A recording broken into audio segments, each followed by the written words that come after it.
বৃষ্টি আইলে কারো আনন্দ হয়, কারো আবার দুশ্চিন্তা হয়। কি লেগে কইলাম জানেন? কারণ এই তো বৃষ্টি শুরু হয়ে গেছে। এখন বৃষ্টি মানেই মগো দুশ্চিন্তা। কারণটা হইতেছে গিয়া মগো ঘরের প্রত্যেকটা কোনায় কোনায় পানি পড়ে। এর লেগে হইছে দুশ্চিন্তা। বেশিরভাগ হইছে গিয়ে খাটের উপরে পানি পড়ে দেখে দুশ্চিন্তাটা আরো বেশি। তো লন আমি আপনাকে আজকে দেখামো যে মোর ঘরে কোন জায়গাতে পানি পড়ে আর কি লেগে পড়ে সেই কারণটাও আজকে কমু। তো আপনারা কে কি মনে করবেন আমি জানি না, তাও আমার ভালো লাগলো এর লেগে দেখাইলাম যে বৃষ্টি আইলে কিছু মানুষের আছে অনেক কষ্ট হয়ে যায়। এই যে দেখেন মগু করে আইত না মানে যেটা বসার রুম, বসার রুমেও কত মানে পানি পড়ে। যে পাইলা পাইতে রাখছি, পাইলাটা পুরো ভরে গেছে গা, মানে পুরো 1 ঘন্টা পর পর পাইলার পানি হালান লাগে।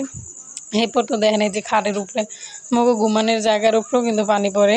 এই জায়গায় একটা বল পাইতে রাখছি, দিনে যেমন তেমন থাকুন যায়, কিন্তু রাইতে যখন ঘুমানোর সময় বৃষ্টি পড়ে তখন তো অনেক ঝামেলা হয়ে যায়। যাই হোক, ঝামেলা হোক আর যাই হোক মানে নিতে হইব, কারণ মগো ঘরে টিন যদি পাল্টাইও তারপরও পানি পড়বে। কির লেগে পড়বে কারণটা কি সেটাও আমি আপনাগুলোকে কমু। এইগুলো কি মানুষ সহ্য করতে পারে বলেন? ফল খাইবে একজনে কিন্তু কষ্ট করবে আর একজনে, কিন্তু সেই কষ্ট কিন্তু তাদের কাছে কিছুই আসে যায় না, কারণ তারা তো থাকে ছাদের ঘরে।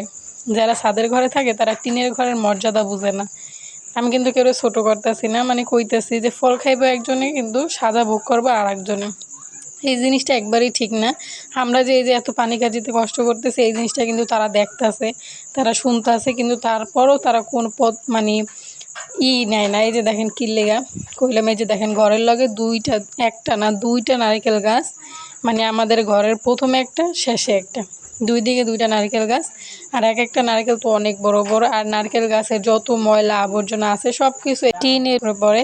এই যে দেখেন এত বড় বড় নারকেল যদি একসাথে 10টা করে পড়ে তাহলে কি টিনগুলো থাকে? এর লিগে তো আমাকে প্রত্যেকটা ঘরের কোনায় কোনায় পানি পড়ে। এই হয়েছে গিয়ে আসল কারণ পানি পড়ার। এত বড় বড় নারকেল একসাথে 9টা পড়ে, 10টাও পড়ে, তো কি আর করবো, কিছু করার নাই।